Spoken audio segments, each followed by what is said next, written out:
आज की क्लास में कक्षा 10th का मैथमेटिक्स में प्रश्नावली 6.2 का प्रमेय करेंगे, क्योंकि देखिए इसका प्रत्येक क्वेश्चन और प्रत्येक एग्जाम्पल प्रमेय पर बेस्ड है। क्योंकि प्रमेय आपको समझ में जब तक नहीं आएगा तब तक आपको क्वेश्चन करने में परेशानी होगा, ठीक है। और प्रमेय एग्जाम की पॉइंट ऑफ व्यू से एक्सट्रीमली इंपॉर्टेंट है, काफी इंपॉर्टेंट है। तो सबसे पहले हम लोग प्रमेय करेंगे। और लास्ट क्लास तक पढ़े थे कि देखिए समरूप पढ़े थे। तो समरूप क्या होता है कि भुजाओं की समान संख्या वाले दो बहुभुज समरूप होते हैं।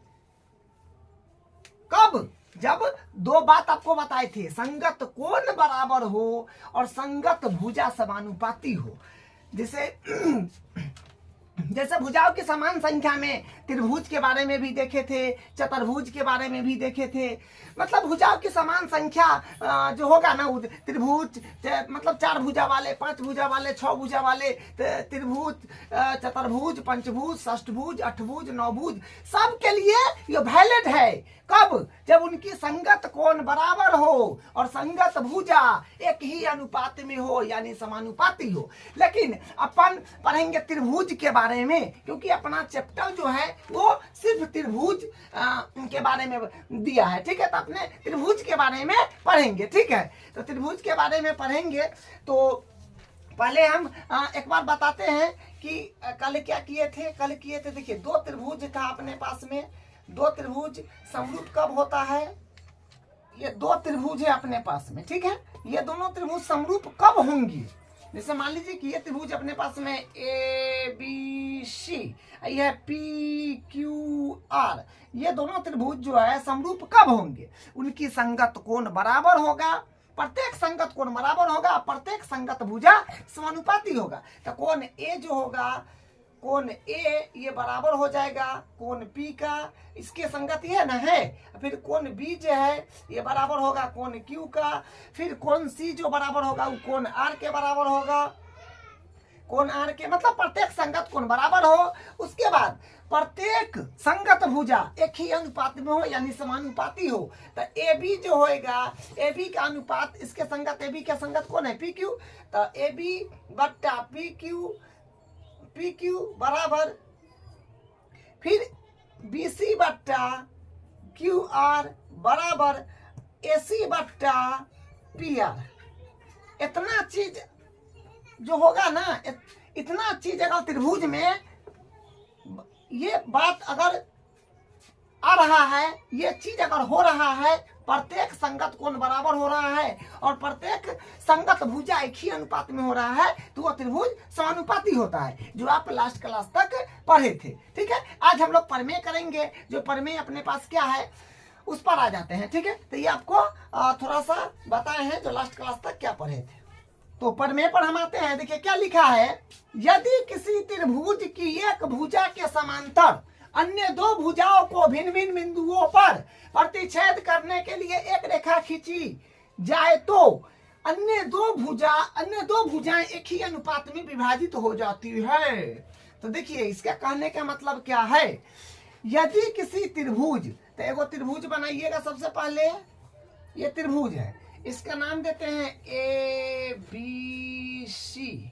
तो एक त्रिभुज हम बना लिए जिसका नाम दे दिए ABC, ठीक है। बोला था ना यदि किसी त्रिभुज की, तो कोई त्रिभुज रैंडम है बना लिए, इसका नाम हम ABC दिए। बोला एक भुजा के समांतर हमको एक भुजा लेना है और उसके समांतर बोला है। तो हमको एक भुजा अच्छा ये लगता है, तो हम एक भुजा ये लेते हैं जो BC है। इसके समांतर मतलब BC के समांतर हम एक रेखा खींच रहे हैं, यहाँ जहाँ खींच लीजिए। मान लीजिए हम यहाँ पर खींच रहे हैं, ये रहा, हम यहाँ पर खींच दिए, ठीक है। इसका नाम दे दिए DE, ठीक है। तो एक भुजा के समांतर, तो E हम एक भुजा लिए BC, तो BC के समांतर हम एक रेखा DE खींच दिए, ठीक है। तो वही है कि एक भुजा के समांतर मतलब आप किसी के समांतर, जैसे मान लीजिए ये त्रिभुज है अपने पास में, तो किसी के समांतर आप खींच सकते हैं। जरूरी नहीं है कि BC के समांतर आपको मन है तो ऐसे भी खींच सकते हैं। तो इसके समांतर हो गया। ठीक है, ऐसे खींचिएगा तो बीसी को हो जाएगा, इतना खींचिएगा तो एक समांतर होगा। तो हमको अच्छा लगता है बीसी के समांतर, इसलिए हम बीसी के समांतर एक रेखा डी खींच दिए। जहां पर खींचिए, यहाँ खींचिए, यहाँ खींचिए, यहाँ हम यहाँ पर खींच दिए। ठीक है, समांतर अन्य दो भुजाओं को भिन्न भिन्न बिंदु पर प्रतिच्छेद करने के लिए एक रेखा खींची जाए तो, कहने का मतलब क्या है, हम एक रेखा के समांतर हम रेखा खींचे हैं, है ना, जो बीसी रेखा के समांतर हम एक रेखा खींचे हैं जो डी है। तो जे दूगो भुजा, ई भुजा लेने के बाद दूगो भुजा अपने पास क्या बचा, एगो बचा ए बी और एगो बचा ए सी। तो जहां पर ई रेखा खींचे हैं बीसी के समांतर जो प्रतिच्छेद, बीसी के समांतर जो रेखा खींचे हैं डी ई, वो प्रतिच्छेद करेगा ए बी पर और एगो करेगा एसी पर। तो ए बी पर मान लिए कि भाई डी बिंदु पर किया है और इसको मान लिए कि ये किया है एसी को ई बिंदु पर, वही बात बोला गया था। ठीक है, अन्य दो भुजाओं को, मतलब एक भुजा के समांतर, कोई एक भुजा आप ले लीजिएगा, जैसे बीसी हम लिए, इसके समांतर हम एक रेखा डी खींच दिए। तो ए बी को एसी को प्रतिच्छेद किया कि नहीं किया, तो कहाँ किया, ऐसे लाइन किया तो यहाँ पर हम डी नाम दिए, यहाँ पर ई नाम दिए। तो ए बी को डी पर और एसी को ई पर प्रतिच्छेद किया, कोई बात है। ठीक है, भिन्न भिन्न बिंदु पर प्रतिच्छेद करने के लिए एक रेखा खींची जाए तो ये अन्य दो भुजाएं एक ही अनुपात में विभाजित होगी। अन्य दो भुजाएं एक ही अनुपात में विभाजित होगी। तो ये कहना क्या चाह रहा है, जे हम एक रेखा के समांतर, माने बीसी के समांतर हम एक रेखा खींचे, ठीक है, जो क्या है, अन्य दो भुजाओं को भिन्न भिन्न बिंदु पर प्रतिच्छेद किया। तो प्रतिच्छेद कर दिया तो ये क्या हो गया, एक इतना भाग हो गया, इसका बट गया ना। कहने का मतलब ये है कि एक इतना हिस्सा में बट गया, एक इतना हिस्सा में बट गया, एक इधर भी इतना हिस्सा में बट गया, एक इतना हिस्सा में बट गया है। तो ये एक ही अनुपात में होगा, मतलब इसके साथ इसका बट्टा इसके साथ लेंगे बराबर, इसका बट्टा इसके साथ लेंगे तो दोनों बराबर होगा, ये बात बोला गया है। ठीक है, ये अन्य दो भुजाओं एक ही अनुपात में विभाजित हो जाएगी। जहां पर प्रतिच्छेद किया है ये भुजाएं दोनों एक ही अनुपात में विभाजित हो जाएगी। ये कह रहा है, जिसे लेके लिख के बताते हैं। ये बात बोला है, एक रेखा के समांतर एक रेखा खींचा है।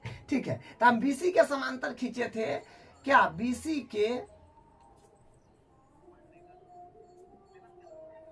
के समांतर हम एक रेखा खींचे डीई। ठीक है, बीसी के समांतर डी खींचे, तो ये दो रेखाओं को भिन्न भिन्न बिंदु पर प्रतिच्छेद किया।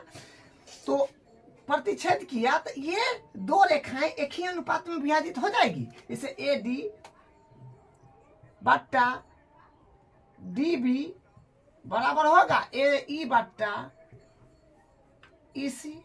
ये अपने को प्रूफ करना है। और ये यदि ऐसा हो तो, यदि बीसी समांतर डीई है तो एडी बट्टा डीबी बराबर होगा एई बट्टा ईसी, ये बात बोला गया है। ठीक है, तो जो बोला है उसका मेन ये बात है, समझे, ये प्रूफ करके आपको लाना है। ठीक है, तो हम इसको हल करना शुरू करते हैं, आपको और बेहतर समझ में आ जाएगा।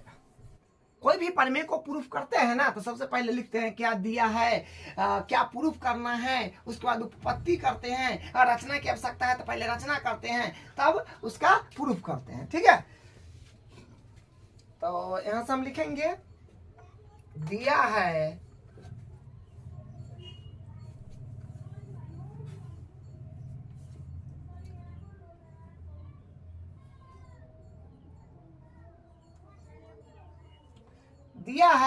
क्या दिया है, बोला नहीं, यदि किसी त्रिभुज की एक भुजा के समांतर अन्य दो भुजाओं को एक ही बिंदु पर प्रतिच्छेद करने के लिए एक रेखा खींची जाए तो अन्य दो भुजाओं के अनुपात में विभाजित हो जाएगा।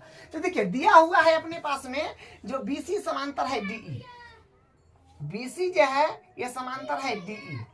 ठीक है, बीसी जो है ये समांतर है डीई का, ये दिया हुआ है। तो लिखे दिया में कि बीसी समांतर डीई। उसके बाद सिद्ध क्या करना है, सिद्ध या प्रूफ्ड, सिद्ध करना है अपने पास में, सिद्ध करना है। देखिए सिद्ध करना है, क्या बोला है, तो ये अन्य दो भुजा एक ही अनुपात में विभाजित हो जाएगी। ये दो भुजा जो इसके समांतर हम एक रेखा खींचे तो दो भुजा को प्रतिच्छेद किया, इसको और इसको, तो एक ही अनुपात में विभाजित हो जाएगी। तो ये दो भुजाएं एक ही अनुपात में विभाजित हो जाएगी, मतलब AD बट्टा DB बराबर AE बट्टा EC। ठीक है, ये बात प्रूफ करना है। तो सबसे पहले हम लोग क्या करेंगे, रचना करेंगे, क्योंकि देखिए कोई भी प्रमेय को प्रूफ करने के लिए अगर ऐसे काम नहीं बने तो सबसे पहले रचना करना पड़ता है। ठीक है, तो रचना हम क्या करेंगे, सो देखिए यहाँ पर हम रचना कर रहे हैं, रचना। तो रचना हम यही करेंगे कि हम D से लंब डाल रहे हैं AE पर, इसका नाम दे देते हैं N।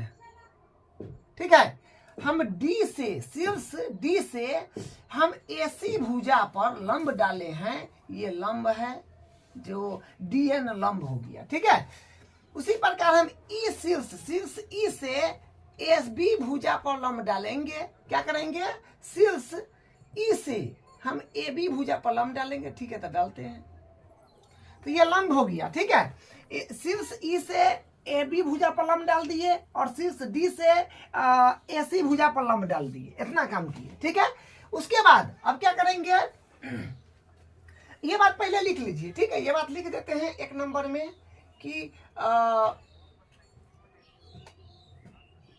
शीर्ष D से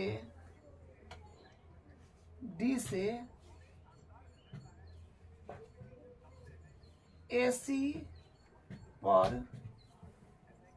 लंब DN तथा शीर्ष E से AB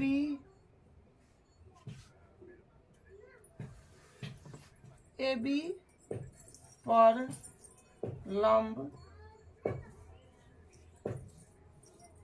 लंब एक M नाम दे दीजिए। ठीक है, तो EM हो जाएगा। तो लंब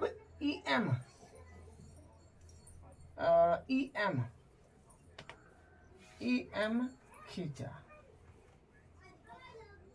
ठीक है, तो हम जो काम किए वो लिखे, क्या लिखे कि शीर्ष D से AC पर लंब DN, मतलब शीर्ष D से हम AC भुजा पर लंब DN खींचे हैं। उसके बाद शीर्ष E से AB भुजा पर लंब EM खींचे हैं। तो ये बात को हम लिख दिए। ठीक है, उसके बाद अब क्या करेंगे, देखिए अब हम D को C से मिला देंगे, D को C से मिला रहे हैं। ठीक है, D को क्या कर रहे हैं, C से हम मिला रहे हैं। उसके बाद फिर इसको इससे मिला दे रहे हैं। ठीक है, तब दूसरा में फिर क्या लिखेंगे, D को C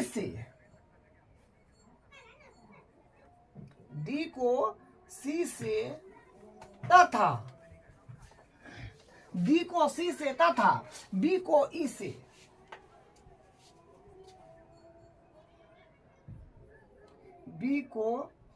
से मिलाया।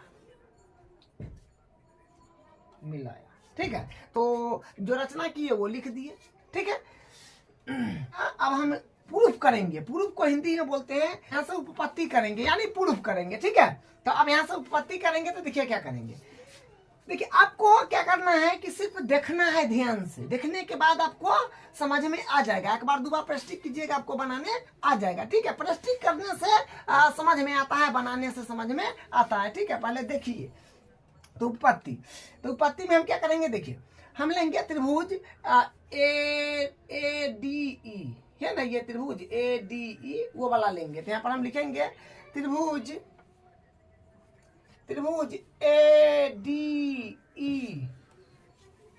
ADE का क्षेत्रफल।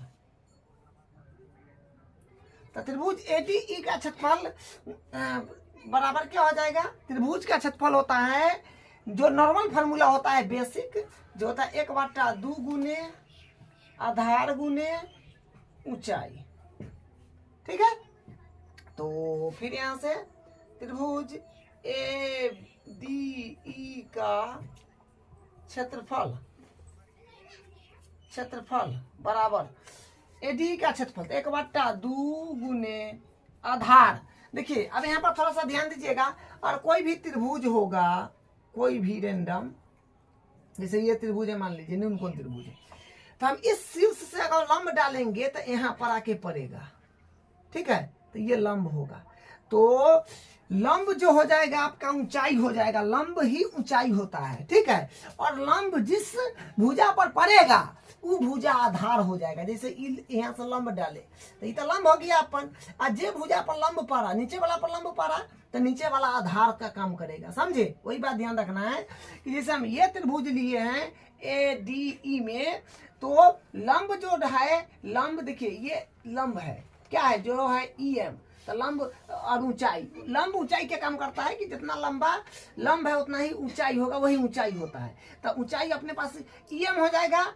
और किस पर ये लंब डाला हुआ है, ई भुजा पर, AD पर, तो आधार का काम करेगा AD। जैसे यहाँ पर बताए ना कि यहाँ से हम लंब डाले, ठीक है, तो ये लंब हो गया, कौन भुजा पर पड़ा, ई भुजा पर, तो ई भुजा हो गया आपका लेया वाला, का नाम दीजिएगा ABC, इस नाम पर आया है उसको नाम D, तो यहाँ पर आधार हो जाएगा BC और ऊंचाई हो जाएगा DM, ठीक है। सेम उसी प्रकार, तो ये आपका लंब हो गया, तो ऊंचाई के काम करेगा जो EM होगा।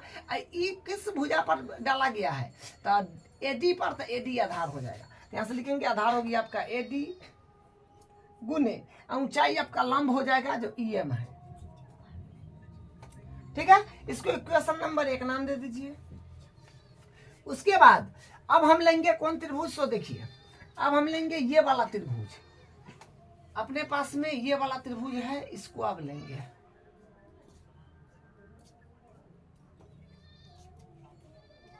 ये त्रिभुज लेंगे D या BDE में, ठीक है, ये त्रिभुज BDE में, तो फिर यहां से लिखेंगे त्रिभुज BDE का क्षेत्रफल। तो फार्मूला फिर वही बेसिक वाला जो क्या होता है, 1/2 गुने आधार गुने ऊंचाई, ठीक है। तो फिर यहां से त्रिभुज BDE का क्षेत्रफल, तो 1/2 है, तो 1/2 आधार। देखिए इसमें समझना पड़ेगा थोड़ा सा, यहाँ पर थोड़ा सा कंसेप्ट है बढ़िया जो समझना होगा। देखिए यहाँ पर अधिक कोण त्रिभुज बन रहा है, अगर आप देख पा रहे हैं तो देखिए ऐसे बन रहा है, ये देखिए ये त्रिभुज है ना लिए है, ऐसे कुछ बन रहा है, आपको हम बना के बताते हैं, ऐसे बन रहा है ये इस प्रकार से, तो ये अधिक कोण त्रिभुज हो गया, समझ रहे हैं। तो इसमें जो होगा अधिक कोण त्रिभुज में अगर हम ई भुजा से लंब डालना चाहेंगे तो बाहर की ओर जाएगा, ये लंब होगा, ठीक है, लंब ये हो जाएगा, ठीक है। तो अधिक कोण त्रिभुज में लंब बाहर की ओर डालाता है, समझे। अधिक कोण त्रिभुज में जो होगा लंब बाहर की ओर डालाता है। तो उसी प्रकार ये आपका अधिक कोण त्रिभुज है इतना, ये अपने पास में अधिक कोण त्रिभुज है, तो इसका जो है लंब कौन होगा, तो देखिए अधिक कोण त्रिभुज बन रहा है, लंब उनने जा रहा है, ये देखिए है जो EM है, देख लीजिए EM है ना, पता है ना। अधिक कोण त्रिभुज जब रहेगा आपको तो लंब बाहर की ओर खुलेगा, ठीक है। तो यहाँ पर क्या हो जाएगा, लंब हो जाएगा अपने पास में EM, ये अधिक कोण त्रिभुज रहा, ये लंब हुआ, वो देखिए उधर जा रहा है, तो ये लंब हो गया अपने पास में, ठीक है, समझ गया होइएगा। तो जहां पर लंब है वही आधार हो जाता है, तो आधार अपने पास में हो जाएगा क्या, हम लोग लिए हैं ये वाला त्रिभुज, तो आधार हो जाएगा यहाँ पर BM गुने ऊंचाई, बस वही लंब होगा, ऊंचाई लंब को बोलेंगे जो होगा EM, ठीक है। इसको मान लीजिए इक्वेशन नंबर 2, ठीक है। अब कुछ नहीं करेंगे, इक्वेशन 1 और 2 को डिवाइड कर देंगे, ठीक है। लेकिन देखिए यहाँ पर ये त्रिभुज जो है अपने पास में, तो ये आधार जो होगा अपने पास BD होगा, हम यहाँ पर BM लिख दिए गलती से, BD होगा, ठीक है। चलिए तो ये हो गया समीकरण 1 और 2, तो इसको डिवाइड करेंगे, तो लिखेंगे समीकरण 1 भागा समीकरण दू से। तो समीकरण एक अपने पास में है त्रिभुज ए डी ई, त्रिभुज ए ना एक नंबर, त्रिभुज ए डी ई का क्षेत्रफल, त्रिभुज ए डी ई का क्षेत्रफल बराबर क्या है, 1/2 गुने ए डी, दूसरा में त्रिभुज बी डी ई का क्षेत्रफल बराबर 1/2 क्या है, 1/2 गुने बी डी गुने ई एम है कि ई, हाँ ई एम है, तो ई एम। अब देखिए क्या बनेगा, अपने पास में ही सही तो कट जाएगा, 1/2 से 1/2 कट जाएगा, तो क्या हो, देखिए वही चीज नीचे ऊपर है तो कटेगा ना, बट्टा में है तो ये कट गया, ठीक है, वही चीज नीचे ऊपर है बट्टा में है तो कट जाता है, ये आप जानते हैं। अब यहाँ से क्या हो जाएगा, अब यहाँ से होगा त्रिभुज ए डी ई का क्षेत्रफल बराबर अपने पास बचा ए डी बट्टा त्रिभुज बी डी ई का क्षेत्रफल जो है अपने पास बचा बी डी, ठीक है।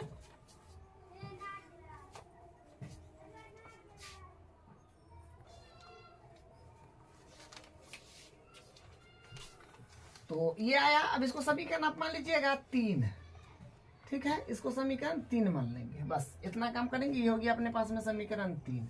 चलिए अब देखिए, जो काम अभी किए हैं सेम काम फिर करेंगे, और इधर वाला त्रिभुज नीचे वाला में लेंगे, ठीक है।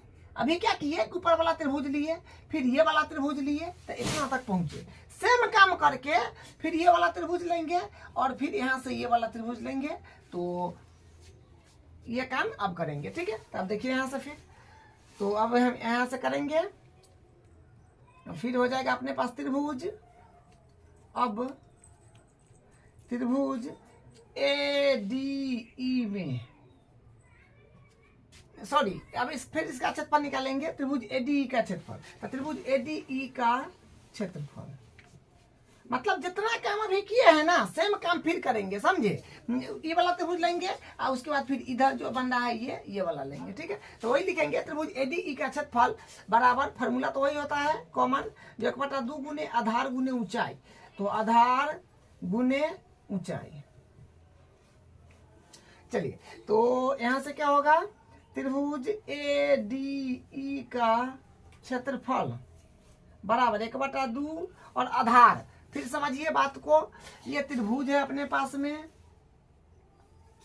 ये त्रिभुज है अपने पास में, तो ई लंब पर बात हो चुका है, एक बार जो लिए हैं अभी तुरंत उस तरफ लिए थे, ये लंब का बात हो चुका है, तब ये लंब है अपने पास में जो है क्या, डी एन, तो डी एन लंब है, तो ई लंब पड़ा हुआ है कौन भुजा पर, एसी भुजा पर, तो आधार क्या हो जाएगा, आधार इतना त्रिभुज में बात कौन है, तो आधार हो जाएगा ए ई, ऊंचाई के काम करेगा लंब जो है डी एन, ठीक है। तो वही बात यहाँ लिखेंगे, 1/2 आधार हो गया अपने पास में ए ई गुने ऊंचाई अपने पास में हो जाएगा डी एन।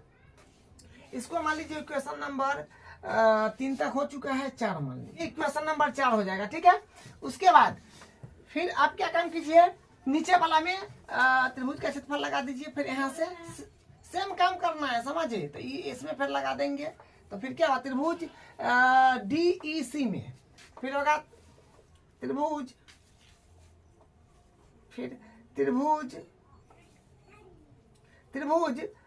डी ई सी का क्षेत्रफल बराबर 1/2 गुने नॉर्मल फार्मूला और आधार गुने ऊंचाई, ठीक है।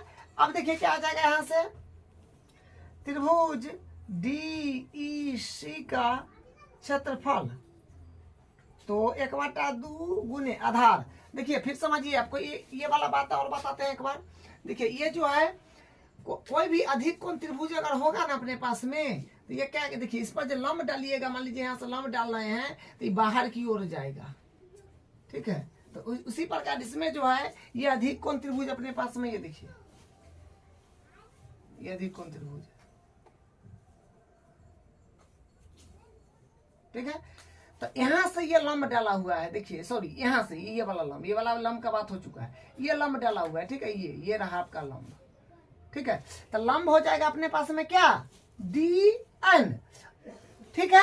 और आधार क्या हो जाएगा, त्रिभुज तो इतना दूर में बन रहा है तो आधार हो जाएगा EC चाहे CE जो बोलिए। तो आधार होगी अपने पास में EC या CE लिख देते हैं। और ऊंचाई अपने पास में हो गया जो लंब है DN। इसको इक्वेशन नंबर 5 नाम दीजिए। अब फिर वही काम करेंगे, इक्वेशन 4 और 5 को डिवाइड कर देंगे। तो यहाँ पर लिखेंगे अब समीकरण 4 बट्टा समीकरण 5 से मैं डिवाइड दे रहे हैं। तो समीकरण 4 अपने पास में है त्रिभुज ADE का क्षेत्रफल बराबर क्या है, 1/2 गुने AE गुने DN। मतलब जो है समीकरण 1 वो उसको लिख देंगे, उसके बाद समीकरण 4 जो था वो लिख दिया, उसके बाद समीकरण 5 क्या है, क्योंकि समीकरण 4 और 5 को डिवाइड कर रहे हैं। तब ये समीकरण 5 है अपने पास में त्रिभुज DEC का क्षेत्रफल बराबर 1/2 गुने आधार है अपने पास CE गुने DN।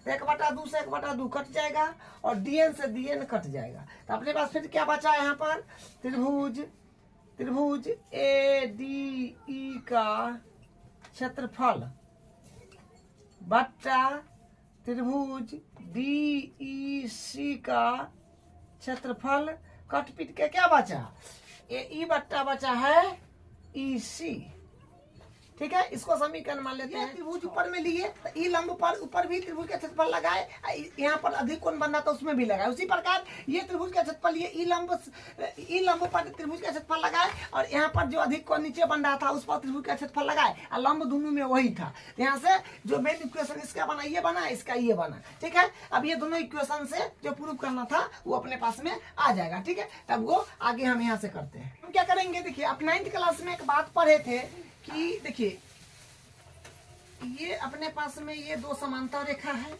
ठीक है। और यहाँ से हम एक त्रिभुज ये मान लीजिए बना रहे हैं, ठीक है।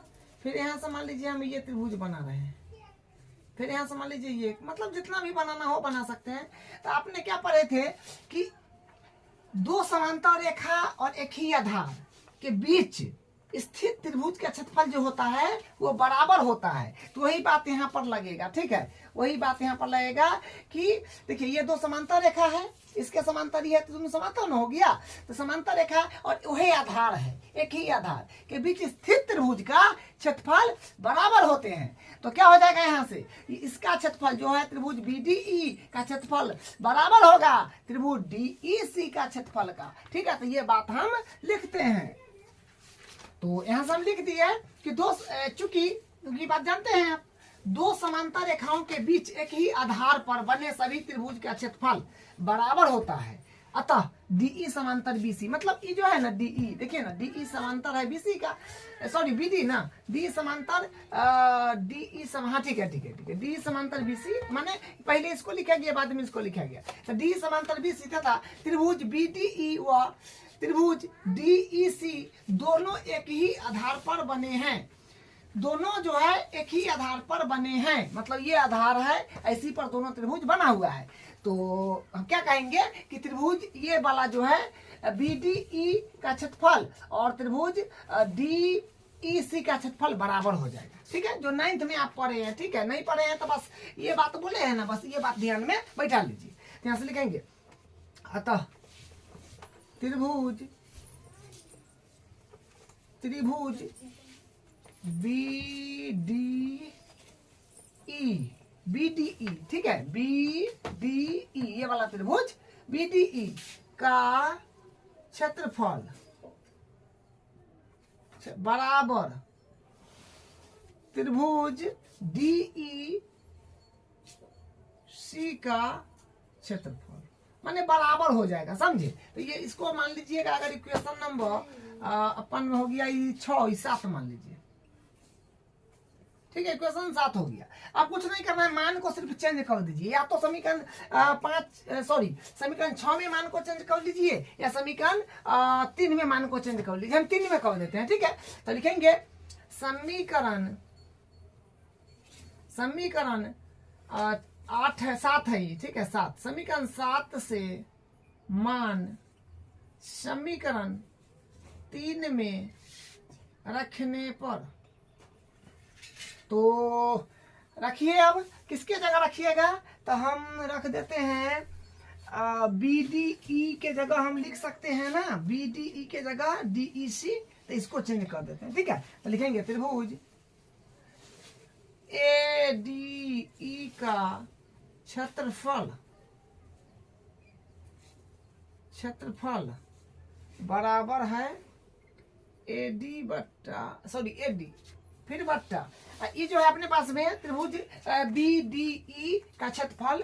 तो इसके बदला BDE के बदला हम क्या लिख सकते हैं, BDE के बदला क्या लिख सकते हैं, E बराबर है क्या कर DEC के, तो एक बदला हम लिखेंगे त्रिभुज DEC का क्षेत्रफल, ठीक है। बट्टा इतने तक रहने दीजिए और सबके बराबर। फिर इसका आप जो है BD, तो BD हो गया, ठीक है। AD बट्टा BD या DB जो कहिए, तो ये हो गया अपने पास में समीकरण। इसको मान लीजिए क्या, समीकरण 7 हो गया, तो 8 मान लीजिए इसको, बस अब हो गया। बस थोड़ा सा और काम बचा है। अब देखिए, अब थोड़ा सा ध्यान देना है अपने को। यहाँ देखिए क्या है, ADE का क्षेत्रफल बट्टा त्रिभुज DEC का क्षेत्रफल, ये बराबर है इसके। मतलब कहने का मतलब है कि समीकरण आप 8 को देखिए, समीकरण 8 को देखिए और 6 को देखिए। देखिए इसका समीकरण 8 और 6 में देखिए, इधर वाला मतलब ये जो है अपने पास लेफ्ट साइड, इसका लेफ्ट साइड, दोनों बराबर है। देख लीजिए समीकरण 8 और 6 में देखिए लेफ्ट बराबर है, तो राइट बराबर हो जाएगा, ये बात कहने का मतलब हुआ। तो लिखेंगे समीकरण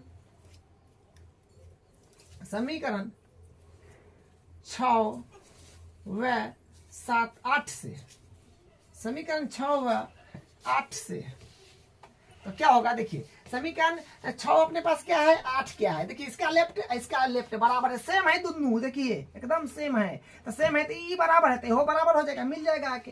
तो क्या हो जाएगा, अपने पास हो जाएगा AD बट्टा BD बराबर E और E बराबर ना हो जाएगा, किसके हो गया, AE बट्टा EC के, ठीक है। तो यही अपने पास में प्रूफ हो गया है।